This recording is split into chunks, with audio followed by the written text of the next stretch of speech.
সাতটা কাজ করলে মানুষ নিশ্চিত ধ্বংস হবেই, অবশ্যই মানুষ ধ্বংস হবে যদি কেউ সাতটা কাজের যে কোনো একটি কাজ করে।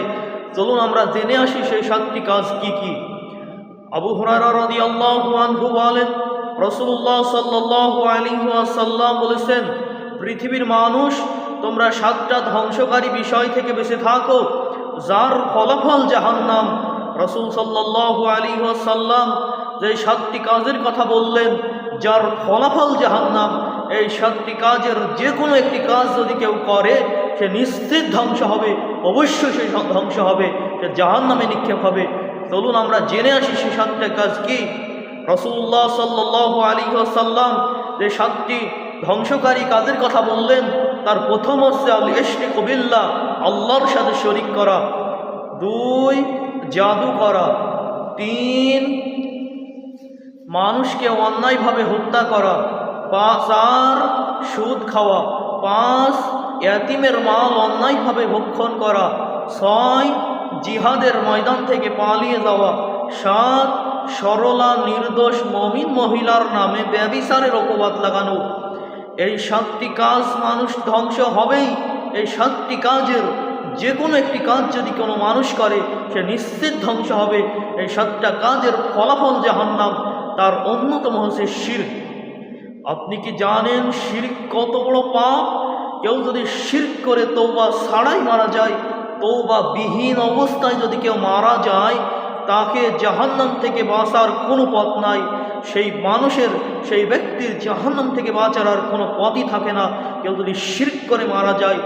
এই জন্য রাসূলুল্লাহ সাল্লাল্লাহু আলাইহি ওয়াসাল্লাম অত্যন্ত কঠোর ভাষায় উল্লেখ করেন। রাসূল সাল্লাল্লাহু আলাইহি ওয়াসাল্লাম বলেছেন, কখনো তুমি শিরিক করিবে না, যদিও তোমাকে হত্যা করে ফেলা হয়, যদিও তোমাকে জ্বালিয়ে দেওয়া হয়, পুড়িয়ে ফেলা হয়, তবু আল্লাহর সাথে শিরিক করবে না। আপনি কি জানেন শিরিক কত বড় পাপ? পৃথিবীর ইতিহাসে সবচেয়ে বড় পাপ হচ্ছে আল্লাহর সাথে শিরিক করা। শিরকের চেয়ে বড় পাপ আর নেই। কেউ যদি শিরকে আকবার করে তওবা ছাড়াই মারা যায়, সে চিরকাল কাফের মুশরিকদের মতো জাহান্নামে থাকবে চিরকাল। সম্মানিত উপস্থিতি, আমি আপনাদেরকে বলতে চাইছি, জীবনের সকল ক্ষেত্রে আমরা লক্ষ্য করব, কখনো যেন আমরা শিরকের সামনে মাথা নত না করি। আমরা কখনো যেন শিরকের সামনে মাথা নত না করি। তার অন্যতম হচ্ছে 7টা কাজে মানুষ ধ্বংস হবে, তার অন্যতম হচ্ছে সুদ খাওয়া। সুদ খেলে মানুষ ধ্বংস হবেই হবে। সুদ খেলে মানুষ জাহান্নামে যাবে। রাসূল সাল্লাল্লাহু আলাইহি ওয়াসাল্লাম বলেছেন, সুদ খাওয়ার সবচেয়ে ছোট পাপ হচ্ছে নিজে মায়ের সাথে জেনা করার সমতুল্য। আপনি কি মনে করেন সুদ, আপনি তো দিন রাত সুদ খাইছেন, সুদের পিছনে পড়ে আছেন, বাংলাদেশে সুদ ওপেনে চলছে, অথচ সুদ খাওয়ার পরিণতি কি আপনি কি জানেন? রাসূল সাল্লাল্লাহু আলাইহি ওয়াসাল্লাম বলেছেন, কেউ যদি জেনে শুনে 1 টাকা সুদ খায়, 36 বার জেনা করার সমতুল্য পাপ হবে। সম্মানিত উপস্থিতি, অতএব আপনি অবশ্যই বিরত থাকবেন এই 7টি ধ্বংসকারী কাজ থেকে, এই কাজ যার ফলাফল জাহান্নাম। অতএব আপনাদের উদ্দেশ্যে বলছি, সব সময় খেয়াল রাখবেন যাতে এই 7টি কাজ আপনার দ্বারা কখনো না হয়। আল্লাহ পাক আমাদের সকলকে এই ধ্বংসকারী 7টা কাজ থেকে বিরত রাখুন। আল্লাহুম্মা আমিন।